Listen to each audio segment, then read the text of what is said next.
की आराधना बृहस्पति भगवान ने काशी में करी। बृहस्पतेश्वर महादेव काशी में विराजमान। कौन से महादेव? जम के बोलिए जरा। बृहस्पतेश्वर महादेव काशी में विराजमान है।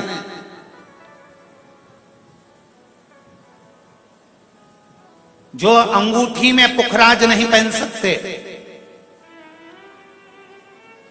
जिनकी भाग्य रेखा उल्टी चल रही हो, बृहस्पति चमक ही नहीं रहा हो, जिस काम में हाथ डालते हैं वो काम पूरा ही नहीं होता हो, तो एक बार काशी जाना, बृहस्पतेश्वर महादेव का स्पर्श करना, उनका अभिषेक पूजन करना और उनका स्पर्श कर कर एक बेलपत्र ब्राह्मण देवता से मांग कर लेकर जाना कि इन बृहस्पतेश्वर महादेव से मुझे एक बेलपत्र दे दो।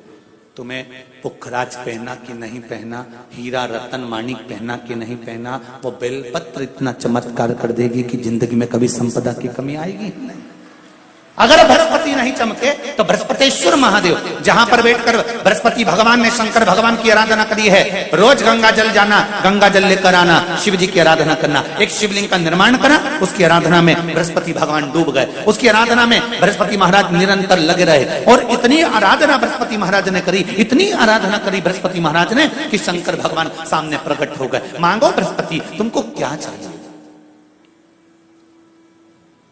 कुछ नहीं, केवल आपका भजन। नाम रख दिया, तुम्हारा नाम बृहस्पति रहेगा।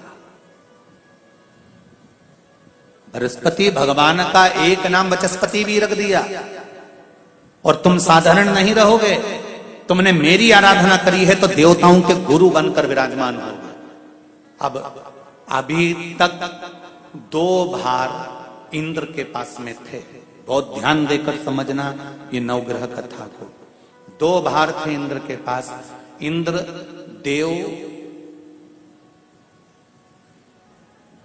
देवताओं के गुरु भी बनकर बैठे थे,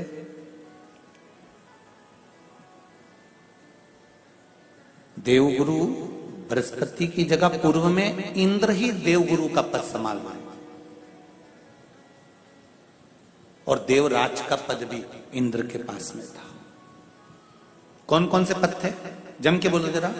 पहला पद देवराज इंद्र का, दूसरा पद देवगुरु, देवगुरु का पद भी इंद्र के पास में था और देवराज का पद भी इंद्र के पास में था। ये 2 पद जब होता है साधारण भाषा में आप ले लीजिए, किसी के पास में अध्यक्ष का पद भी है, किसी के पास में और कहीं का पद भी है, 2-3 पद उसके पास में विराजमान है, तो उसके पास में 2-3 पद अगर विराजमान है तो फिर उससे अगर एक पद ले लिया जाता है तो उसको अहंकार आ जाता है, उसको गुस्सा आ जाता है कि बताओ अभी तक तो मुझे पूछा जा रहा था, अब तुम तो वो पद पे भी जान दो। जैसे तुम किसी कुर्सी पर बैठे हो, कथा सुन रहे हो और इतने में कोई रिश्तेदार बाहेती जी का आ गया और तुम बढ़िया आराम से बैठे थे और बैठे बैठे इतने में बाहेती परिवार से कोई आया और उसने तुमको उठाया, प्लीज थोड़ा सा, और तुम्हें उठाकर दूसरी जगह बिठा दिया और उन्होंने अपने वाले को कुर्सी पर बिठा दिया। अब बोलो, जो उठा, जिसको उठाया था उसका भगोने जैसा मुंडा हुआ कि नहीं हुआ? अरे बोलो तो। अपन दूर कथा नहीं जाते, कथा अपन अपने ऊपर लेके चलो कि अपन कैसे समझें इस कथा को। बहुत अगर गहन तत्व की कथा सुनेंगे तो समझ में आएगी नहीं। यहां से सुनी, यहां से निकाल दी, बची कुची थी, ऊपर से निकल गई और मालूम पड़े थोड़ी देर बाद माताएं कुर्सी पे बैठी बैठी। अब फिर तो अपन तो अपने पर लेकर चलो ना कि जैसे कोई आप कुर्सी पर बैठ गए और इतने में इनके रिश्तेदार कोई आए और आने पर उन्होंने कह दिया तुम यहाँ से उठो, दूसरी जगह जाके बैठो। इतने में तुमको बुरा लग गया, बुरा लगा, मुंह भगोने जैसा हो गया, गुस्सा आ गया। उसी तरह इंद्र के पास में 2 सत्ता थी, एक देवराज इंद्र थे और दूसरे गुरु का पद भी इंद्र के पास में था। देवताओं के गुरु बनकर इंद्र घूम रहे थे, पर अब उल्टा हो गया। शंकर भगवान ने बृहस्पति महाराज को देवगुरु बना दिया।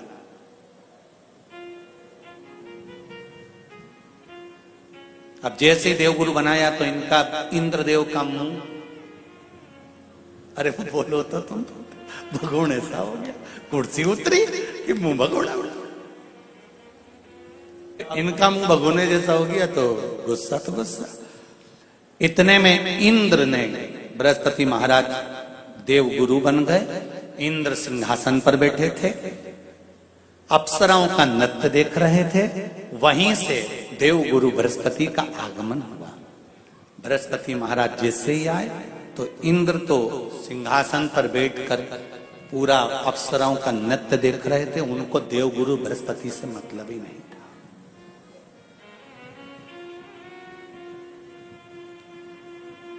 कोई स्थान नहीं, कोई सम्मान नहीं, कोई आदर नहीं, कोई आदर नहीं। जिसको घर के बड़े बुजुर्ग सम्मान देते हैं, घर के बच्चों का भी फर्ज है कि उसका सम्मान बच्चे करें। सही है कि गलत है? घर के बुजुर्ग उसको सम्मान दे रहे हैं ना, घर के बड़े उसका सम्मान कर रहे हैं ना, तो घर के बच्चे कहते हैं नहीं, वो तो हमारे लिए गलत सोचता है, हमेशा हमारे लिए अपशब्द बोलता है, हमेशा आड़ा टेढ़ा बोलता है। तो घर के बुजुर्ग कहते हैं तुम्हें क्या करना है, जब हम सम्मान दे रहे हैं तो तुम भी दो, हम आदर कर रहे हैं तो तुम भी करो।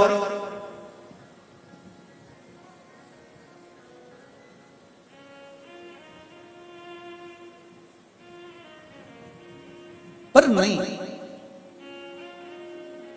महाराज, आदर आप भी करो, सम्मान आप भी करो,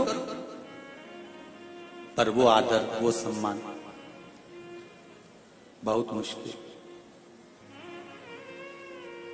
अब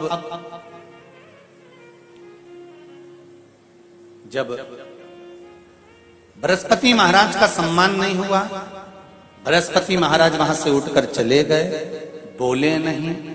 जो समझदार होता है वो तुरंत कह देता है कोई बात नहीं, मैं चले जाता हूं। कोई मुख पर क्रोध नहीं, कोई चिड़चिड़ प्रवृत्ति नहीं, कोई अपशब्द नहीं। एक बात मैं आप सबको कहना चाहूंगा,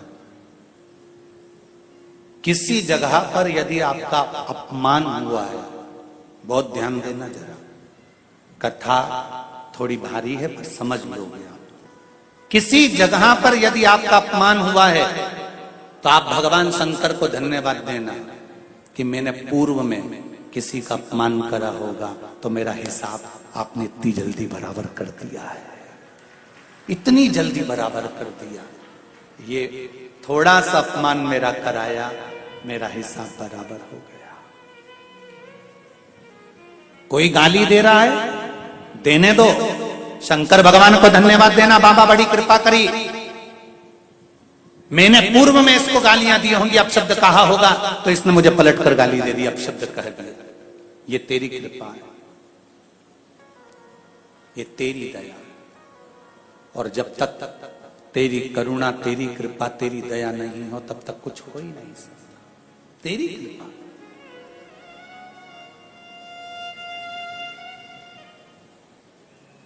भगवान से कहो, हे देवाधिदेव महादेव, मैं ये नहीं कहता कि मुझे रोने मत देना,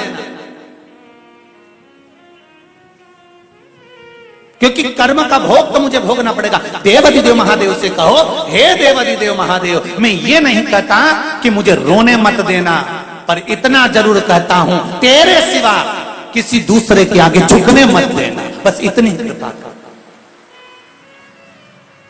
मैं ये नहीं कहता कि मुझे रोने मत देना, बस तुझसे निवेदन है कि केवल तेरे दरबार के अलावा किसी दूसरी जगह पर मुझे झुकने मत देना, क्योंकि मैं जानता हूं अगर तू मुझे अपना समझता है, झुकने नहीं दे सकता तो फिर रोने भी नहीं देगा। ये मेरा विश्वास। जैसे संध्या काल में लगाया गया दीप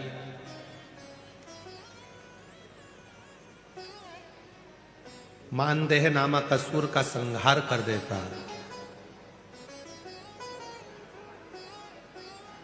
प्रतिदिन एक नियम बनाकर रखना चाहिए कि रोज शाम के समय पर